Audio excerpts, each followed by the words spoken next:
Hello and welcome. This is Dr. Mohammad Shaukat Ansari from MLSM College, Darbhanga, Bihar. Here I would like to discuss Edward II and I would like to present an introduction.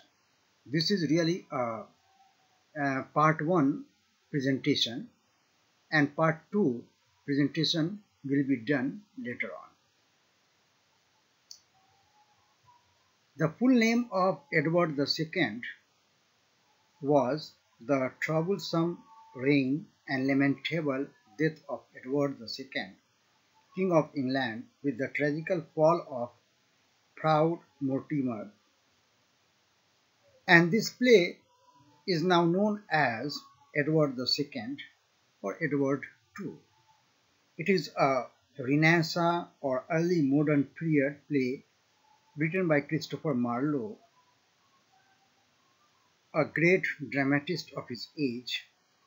It is one of the earliest English history plays and focuses on the relationship between King Edward II of England and Piers Gaveston and Edward's murder on the orders of Roger Mortimer.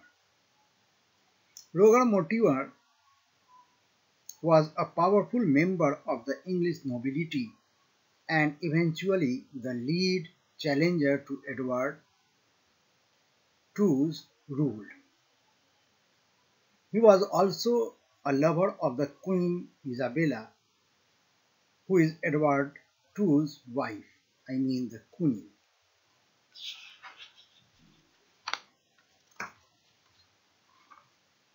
The play Edward II telescopes most of Edward II's reign into a single narrative beginning with the recall of his favorite Piers Gaveston from exile and ending with his son Edward III executing Mortimer Jr. for the king's murder.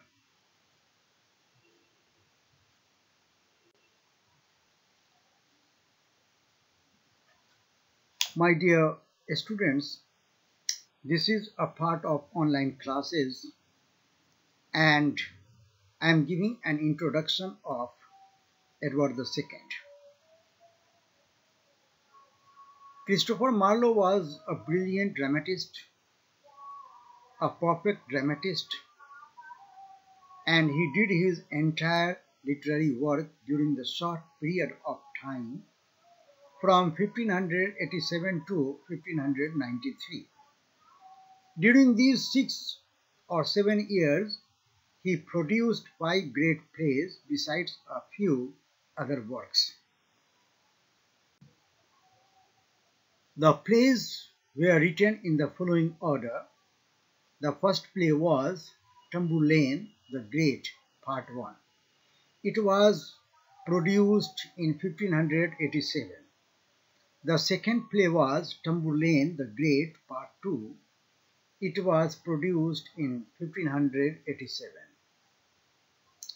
The third play was The Tragical History of Dr. Faustus, which is known as Dr. Faustus, and it was written in 1588. The fourth play was The Jew of Malta, and it was written in 1589. Edward II, the last play, among 5 brilliant plays, Edward II was written in 1590. And Christopher Marlowe is known for these 5 plays, certainly magnificent plays written by him. Let's know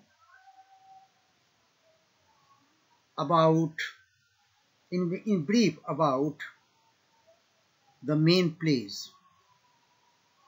Dr. Faustus is undoubtedly a great tragic drama. The Jew of Malta gave Shakespeare many hints for his portrayal of the character of Shylock in The Merchant of Venice.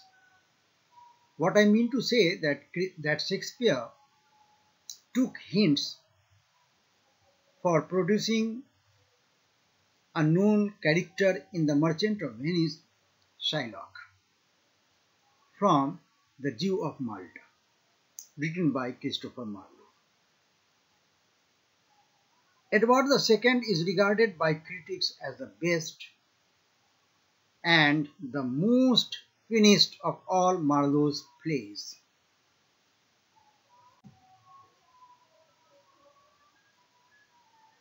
Edward II covers a long period of English history from the accession of Edward II in 1307.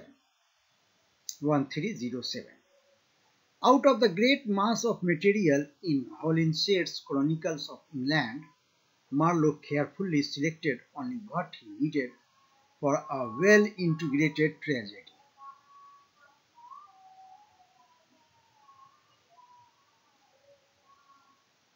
It means the play telescopes most of Edward II's reign into a single narrative beginning with the recall of his favorite Piers Gaveston from exile and ending with his son Edward III executing Mortimer Jr. for the king's murder. And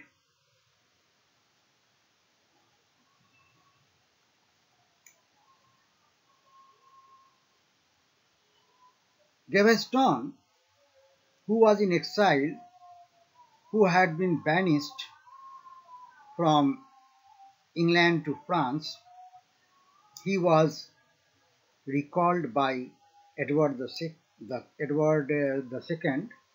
king, and this action was not supported by the noble lords, noble persons in the court of Edward II.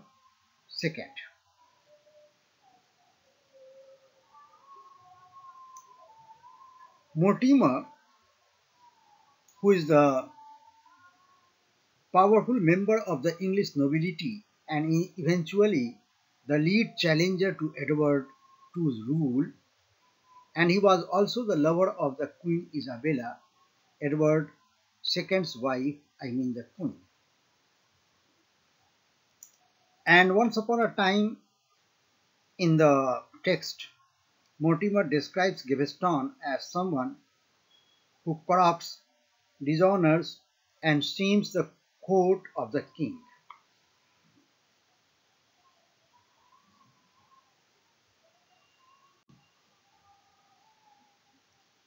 If you read the summary of the play, if you go into the details of the play, you will find that the barons, here B-A-R-O-N, baron, it stands for a rank of nobility or a title of honor in various European countries.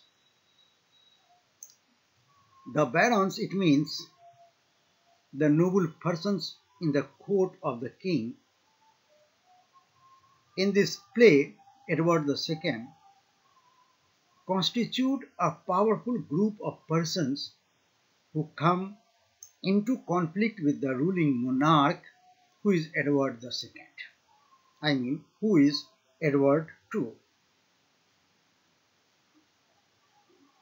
And the conflict between barons and the monarchy is due to king's infatuation with a man called Gaveston in the play. The king was in no mood to hear against Gaveston, and Gaveston was given a very proper place, proper nobility in the court of Edward II.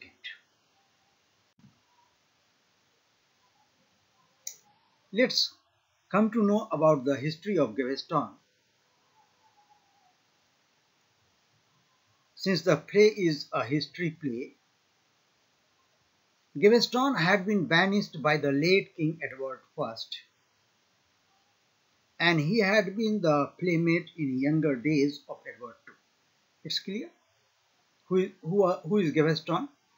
Gaveston in the play, he was banished by the late King Edward I, and he was the playmate in younger days of Edward II. And because of this reason, Edward II has got fascination with this Gaveston. What happens? Edward II, after ascending to the throne, recalls Gaveston from his exile in France, and the barons feel enraged by this action of the king. The barons, the gentlemen, the noble persons in the court of the king, they totally rejected the call of Gaveston. The barons in the play are intolerant of the very presence of Gaveston by the king's side. They are not in a position to tolerate Gaveston because of his bad nature. However, the king, instead of trying to conciliate the barons, offends them greatly by his autocratic attitude and by throwing challenges at them. Here the word autocratic means any action filled with power and the action is decided without asking anyone's advice. Supremacy in taking decision. The opposition of barons even become stronger over kings and Gaveston insulting treatment of the Bishop of Coventry. The king, in league with Gaveston, or you can say Gaveston in league with the king, Edward II, they insulted Bishop of Coventry, and this is a part of history. And also over the information that the king regards the Queen Isabella not but dotes upon the love of Gaveston. So two strong reasons: Gaveston in league with the king insulted Bishop of Coventry, and also the second reason that the king doesn't love in a true sense his own queen, his own wife. However, his inclination is towards Gaveston.